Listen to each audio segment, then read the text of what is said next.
So we have an issue today with increased polarization. And this isn't just politically, this is ethically, morally, belief systems in and of themselves, how the world, their perceptual frameworks and how the world should function, essentially, both through the lens of the right or the left.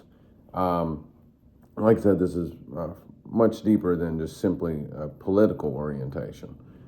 This is something more fundamental than that. It's a existential belief system and perceptual framework that guides one's behavior and actions and how they perceive the world and wish that the world would function and operate. And I've said it before in previous videos that oftentimes the answers are found both in the right and left. But I was going to delve in a little further than that today. And it's essentially at the more fundamental level, it's that of tradition and progress. And both are essential. We need both of those. We even see that, I've said before, between religion and science. You need both of them. You don't need just either or. It's both and. Just like the fundamental essence of reality itself at the subatomic level, where it's a wave-particle duality. We need both. We need the narrative structure of religion, and we also need the scientific precision, I would say, and empirical data to help substantiate how the narrative functions. In regards to that, we see that in, I've said it multiple times, even in my old lecture videos, but even somewhat here recently, and especially in my blogs, discussing how Christianity has helped provide us with the narrative and the structure, and that science has actually helped reveal most of the truth embedded within that structure, and that but the truth only emerges as we adapt, not changing the narrative, so to speak, but our understanding of the narrative, our perception of the narrative. We have built up and constructed the perceptual frameworks, perceptual models, interpretational models of how the word should unfold. And science has done a good job at helping become more precise in the information that's being articulated in the text. And so we're not changing anything in the text per se. We're changing our interpretation of that text to update it in accordance with the empirical data that comes from science. So both are needed, both are essential, and it helps create an adaptable, evolving framework in which we can progress as humanity, as our consciousness, I would say, progresses and evolves. And I'll go into that later in another video. You can actually check out my blogs, whether on Medium or on my website at michaelthacker.blog.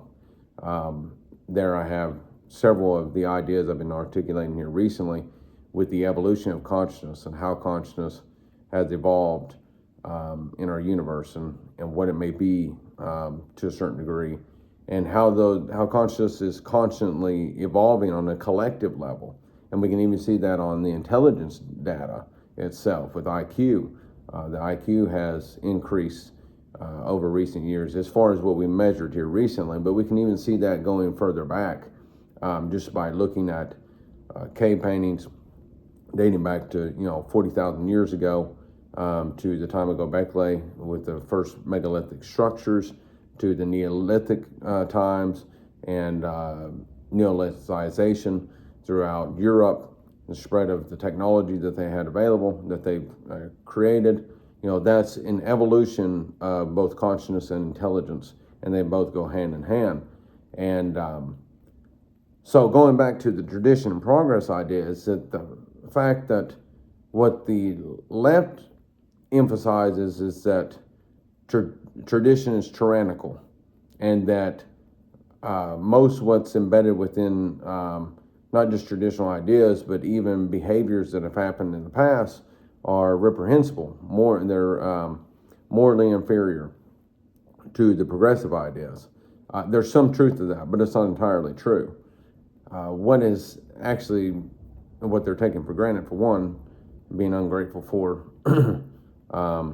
is that, again, most of what we're seeing are imperfect beings evolving over the course of time, experimenting and formulating ideas as their consciousness develops and becomes more coherent. And you can see this. Again, you have to look at my blog post, and I will do a lengthy video here later on these very ideas, more lecture style, and try to incorporate slides and things of that nature to help everyone truly understand what I'm articulating here. Is the fact that you have humans that evolved out in nature and evolved through symbols and things of that nature into actual formal language, into stories and narratives that were not just spoken, but were also written down, that also became more precise over time. And those narratives even evolved themselves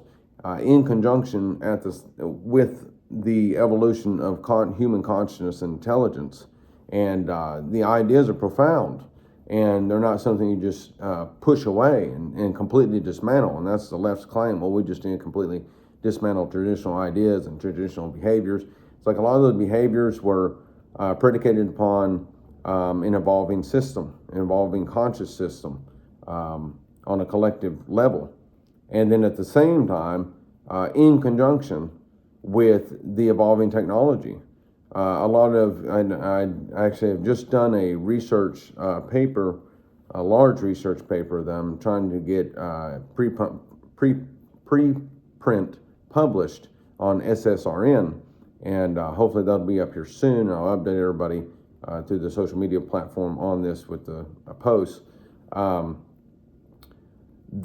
And hopefully wanting to get it, I'm fine-tuning it to get it published in a peer-reviewed journal, is the idea. I use an example of the difference between males and females, and how much of the emancipation of women in the 20th century is actually not necessarily due to policy changes as much as it is due to technology, advancements in technology that allowed for that emancipation to happen. Not including the fact that the ideas of emancipation, although as noble as it is not entirely accurate with how much of the radical feminists try to make it out. Everyone was oppressed. The vast majority of people were oppressed. I love using the show Bridgerton, for example. People talk about that, and they use that as an example. And unfortunately, our culture and the way we've done in modern society, using TV shows and things, it gives us a glimpse. And by the way, it's a fictional glimpse into that past reality. Like Bridgerton, for example, is literally like less than 1% of the population. The rest of the population was extraordinarily poor at that particular time, and so both males and females suffered tremendously. Men were dying at very young ages, oftentimes, suffering from black lung, from working in coal mines, all sorts of different tragedies going on at that particular time on the vast majority of the population. The last thing that they were really concerned with was going out and protesting or doing things like that, unless it was a true revolution happening. So most people were more preoccupied with that of survival and having their children survive and hoping that all their children will survive, or at least most of them will survive.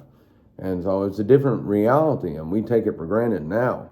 And again, these traditional ideas, moral systems, different things of that nature, first off, they have upheld society for a very long time. Another is that they're evolving systems, and in relation to an evolving collective consciousness. And so we need to really take that, we really need to be appreciative of that and take that into account. And now, of course, on the traditional side, with more radical conservatives, they're wrong in that they believe that is the overarching traditional ideas and morality and things of that nature are fundamentally correct in every aspect and that nothing should ever be changed or updated. But it's incorrect.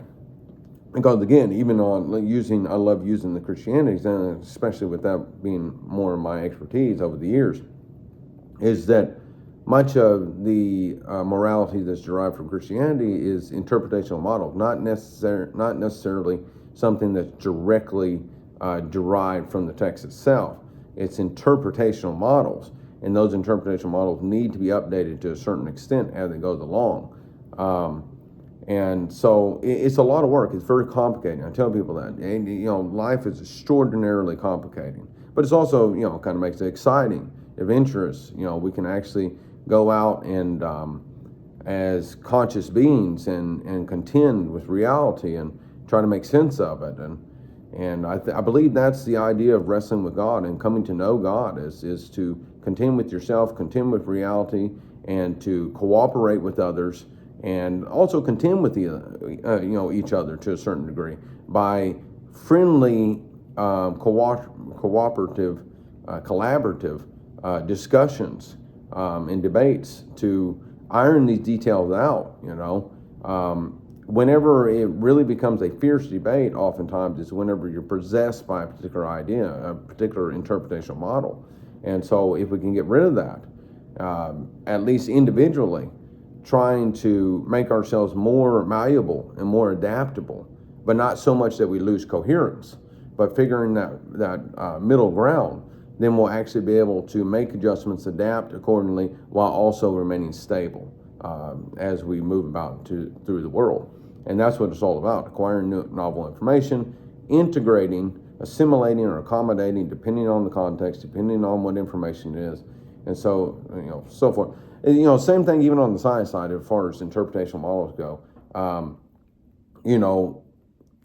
The scientists, whenever they conduct a study, read through the studies, and you take the descriptive data, what they have discovered in there, and then you'll read their inference of that, the inferential data, what they infer from that information, according to whatever presuppositions that they have in place. And fair enough, I try to read all of it to try to understand where they're coming from, and I can kind of contend with that. And really, I'm not just wrestling with their inference. I'm wrestling with my own to see whether I'm wrong. And then you battle back and forth. You oscillate back and forth with that data until you can finally come to a coherent solution to where it can be integrated properly into your current interpretational model. And then you move on and you do it again with more information. And then sometimes you even go back as you discover new information, continue with that previous information. It's a constant battle. I know a lot of people don't necessarily have time for all that, but again, it's very complicated, and that's why traditional ideas have worked so well over the course of time for most of the population, because most of the population, especially over the recent years that we have evolved, we were just seeking to survive. The vast majority of people were seeking to survive. And so the ones that actually had time to contemplate these ideas in depth and were a very small percentage of people. And unfortunately, oftentimes, they're the people in universities, there are people in politics now that are doing such things, and they have become, I would say the vast majority of them have become so ideologically possessed by whatever interpretational model that they adhere to, that they're unwilling to try to accommodate any new information or new ideas or anything of that sort. And nothing good comes from that. And again, we see that with the data on the political end, which is more of a surface level analysis of what's actually going on with that polarization over the past, recent couple of decades. 2 or 3 decades rather, we have increasingly polarized, and that is evidence in and of itself for ideological possession, that people are becoming so rigid in their thinking now, and that they're on. And a lot of it too is that what's remarkable as well is that we, comparing people in the past that didn't really have the education nor the time to be able to contemplate such ideas, now we're freed up to a certain extent to be able to do that. We have more leisure time compared to what we did. Granted, some people do, some people don't. But in comparison to before, we're not as concerned as much about the survival ends like we were. The issue is that we have so many things to grab our attention, means of entertainment that grab our attention, that we, especially even our phones, looking at short videos, looking at Instagrams, social media in general, being distracted with sports. People are I know men that know more about the stats of whatever favorite team they have than actually what they believe, themselves, what their model is, how they interpret reality. And, that's never a good thing. You want to know what you believe. You want to know, because that dictates how you behave and how you interpret and interact with others and so on and so forth. And so it's very crucial to take the time to read books and to learn and do the best that you can. Not everybody has to be a scholar. Not everybody has to be this, magnificent intellectual or anything of that sort. But it is good to take time to truly study and to really push yourself and to push the limits, rather than just simply reading. If you're reading, which reading has declined drastically over the past recent years, if you are reading, oftentimes people read just simple to do books, especially in the Christian church. They read these simple books rather than actually pushing themselves, challenging themselves with alternative ideas, and then trying to make sense of that and wrestling with it, And I know it's a lot of hard work, it is, but what else are you going to do with your time? To a certain degree, what else are you going to do with your time? Especially if you're going to try to argue with people about beliefs and morality and ethics and things of that nature, which people oftentimes do, except again on a political level, which is the surface level analysis. It's good to have things in your arsenal to really contend with yourself. It makes you more confident, more certain in yourself, more coherent in your model in how you perceive the world. So it's nothing but good stuff. But to kind of conclude here is that between traditional ideas and progressive ideas, both are right and wrong at the same time. You don't want to be so progressive that you dismantle tradition. You don't want to be so traditional that you neglect progress. You need both to work together. And you oscillate between those two, gathering new information, integrating, assimilating, accommodating into the pre-existing traditional deal. That's more on an individual level, but even on a collective level, us doing that in different ways. And what happens is, it's not just like a third option necessarily. It's not just like, or it's not just a simple balancing of the two, so to speak. What happens is whenever you acquire information, novel information, and seek to integrate, assimilate, and accommodate into that pre-existing framework, into the traditional domain, it's not just a melding of the two as much as what happens is, as you piece them together, you integrate those together and synthesize them, they actually form into something completely novel oftentimes. Not always, but oftentimes it'll create a novel idea in and of itself that isn't necessarily, it's not even just a blend of the two. It's actually the blend of the two that actually produces something, creates something completely novel. And so, and if we did that more, then all of a sudden you begin to open up the doorways, and you're no longer in the domain of just simply tradition and progress. You're into something entirely new in and of itself. And that's kind of where we need to be at, as individuals and society as a whole, oscillating back and forth, integrating, contemplating, critically thinking on these things, quote unquote, in the Christian context, meditating on these things to understand them, to figure out what it is, and praying on those, and seeing what is revealed at the end of the day that emerges new, because a lot of the new ideas in the past that we call tradition today were, essentially that. Obviously, you could say they were revealed by God, and perhaps that's the case, or however that was done. but it was also revealed in the conscience of individuals that were thinking on these very things and that articulated something entirely new that revolutionized. And it wasn't so new to the point where it dismantled the tradition. It built upon that in a way that allowed the collective to elevate in a proper manner without completely collapsing. And so that's how we want to go. Again, there's a lot of complexity into it, but and I'm going to keep talking on these things as we go. And as I said before, there's a couple of different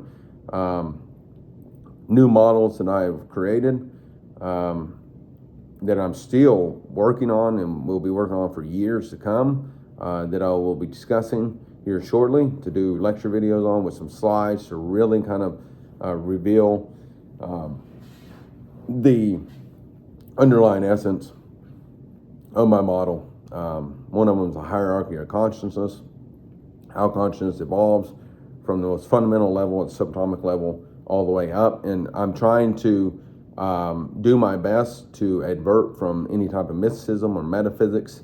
I'm trying to keep it as empirical as possible, and I have a lot of work ahead of me. If you'd like to support my work, you can. There's a link in the description of this video, and where you can go in and do that. Venmo, anything helps as I continue to make my progress through this, especially through graduate school right now and while raising a family and different things of that nature. So thank you all. I hope you enjoy. Take care.